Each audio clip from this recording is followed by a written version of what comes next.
So welcome back. We have covered the two main topics or the subtopics under the anti-clotting drugs category. So we've talked about anticoagulants and thrombolytics. So next we're going to talk about antiplatelet crux. So there are four main ones.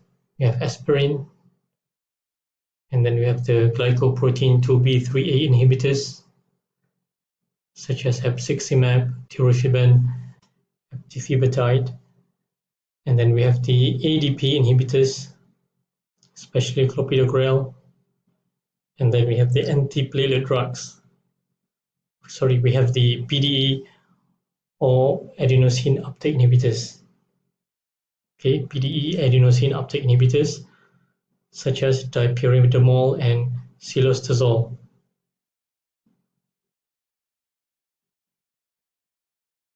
So when we talk about platelet, aggregation plays a role in the clotting process, and it's important. So this is important in the coronary and cerebral artery blockage.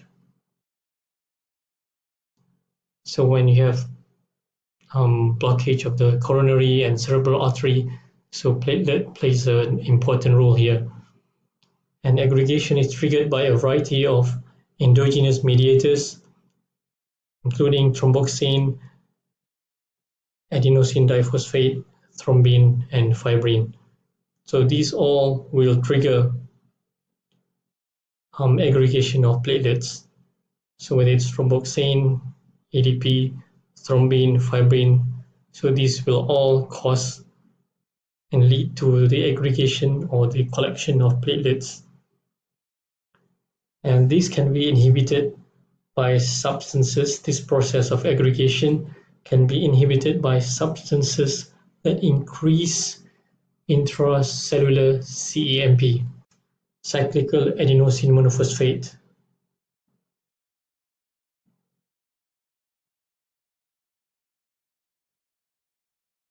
Such as prostacyclin and adenosine.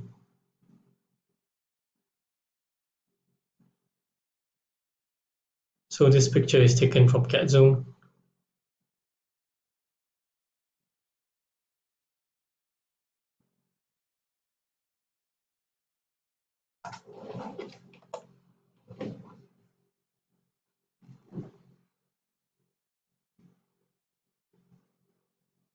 So when we have thrombus formed at the site of the damaged vascular wall, okay, so we have thrombus forming here, and this is the endothelial cells,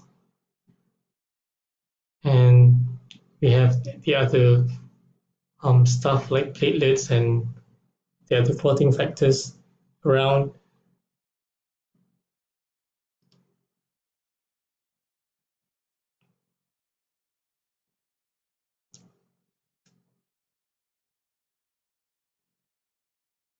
So platelet membrane receptors. Okay, so we have the platelet here, platelet, and then we have the receptors. Okay, so we have the GP1A receptor, glycoprotein 1A receptor, which binds to collagen. And then we have the GP1B receptor that binds to the von Willebrand factor. So the GP1B binds to the von Willebrand factor, and GP2B or 3A, it binds to fibrinogen and also other molecules. So 3 receptors on the platelet, 1A binding to collagen, 1B VWF, 2B3A fibrinogen. Okay, and then we have the antiplatelet prostacyclin, which is released from the endothelium. So we have the the endothelium, and then we will have the release of prostacyclin, which is antiplatelet.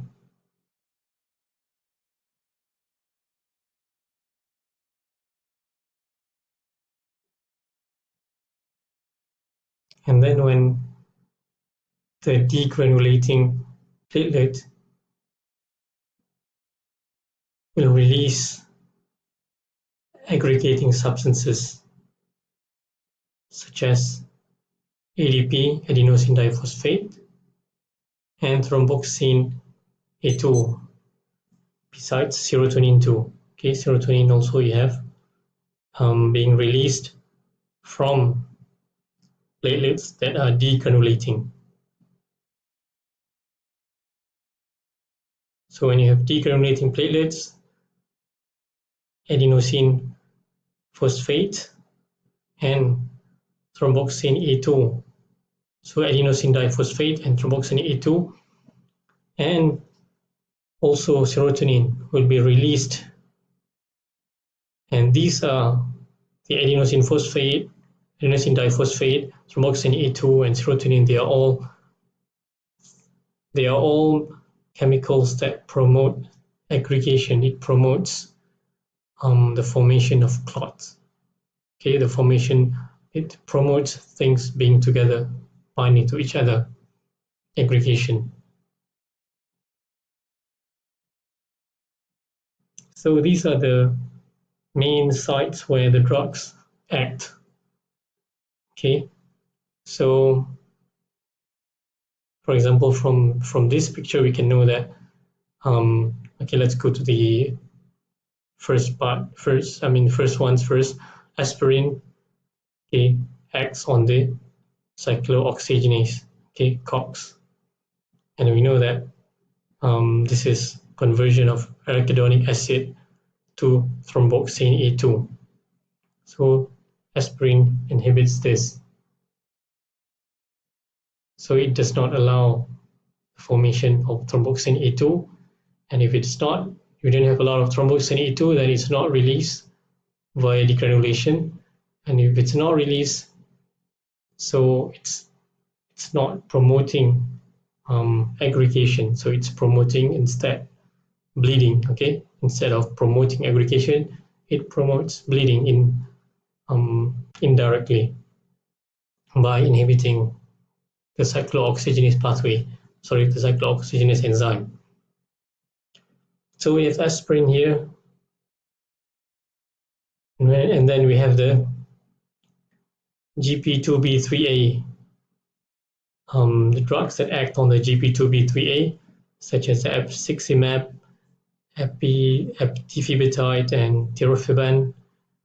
And then we have drugs that blocks adenosine diphosphate, okay, which is clopidogrel and ticlopidine. And then we have drugs that inhibit the action of PDE, phosphodiesterase. So we have drugs that also inhibit the reuptake of adenosine.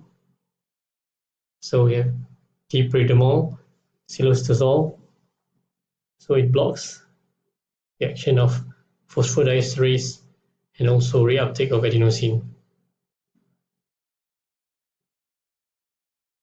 So PDE inhibitors or adenosine uptake inhibitors, pyridamole and cilostazol.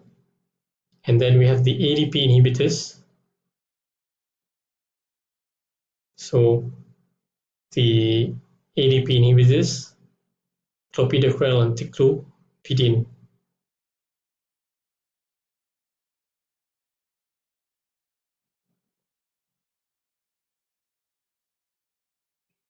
Or usually we call it ticlate. Okay, so we're not that used to saying ticlodipine or ticlopidine because we are used to the brand name ticlate. Okay, and then we have GP2B3A inhibitors. So drugs that block this one is abciximab, eptifibatide, and tirofiban. So GP2B3A, these three drugs, epsiximab, tirofiban, and eptifibatide. And also we have aspirin. So aspirin is here, blocking the cyclooxygenase.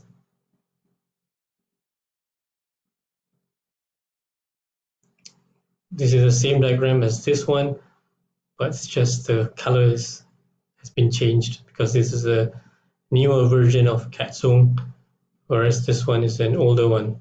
But interestingly, the figure is still has the same number, 34-3, 34-3. Okay, and the picture is the same. Okay, and only the colors are different. Then we have so after showing the pictures, so we're going to go a little bit deeper into the drugs. So aspirin, used for myocardial infarction, transient ischemic attack, ischemic stroke, and other thrombotic events. So potentially can cause gastrointestinal and central nervous system effects as they are unwanted effects. So the next one is glycoprotein 2B3A inhibitors. And so we have epsiximab, which is an antibody, monoclonal one, and it reversibly blocks the binding of fibrin to the glycoprotein 2B3A on the platelet receptor. It prevents restenosis after coronary angioplasty. So after doing coronary angioplasty, it can prevent restenosis. So when you do this angioplasty, so you prevent restenosis, which is this process being restenosed. So by giving this drug, so glycoprotein 2B3A inhibitor, also is used to treat acute coronary syndrome. The adverse effects are, of course, bleeding and also chronic. If chronically given, if you give the patients chronically glycoprotein 2B3A inhibitors, you might get thrombocytopenia. And then we have the Edp blockers, especially clopidogrel. So it irreversibly blocks the ADP receptor on the platelet.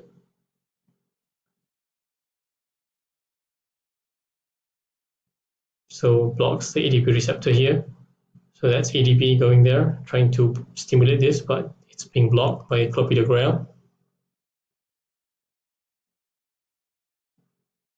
So if clopidogrel blocks it, prevents ADP-mediated platelet aggregation, so prevents transient ischemic attack and also ischemic strokes.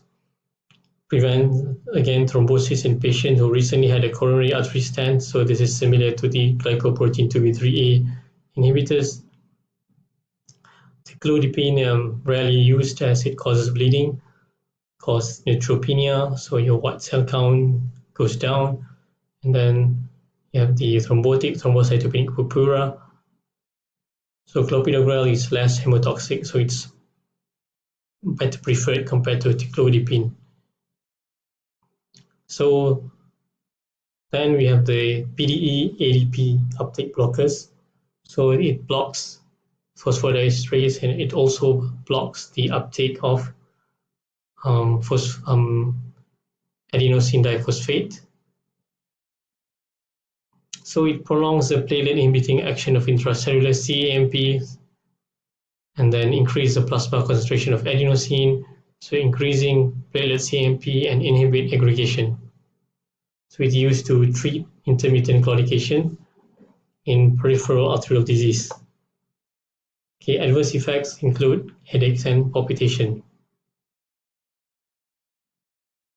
So these are the main drugs, anti-clotting ones, drugs that facilitate clotting, anticoagulants, heparins, fractionated, unfractionated, direct thrombin inhibitors, direct factor 10A inhibitors, warfarin, etc.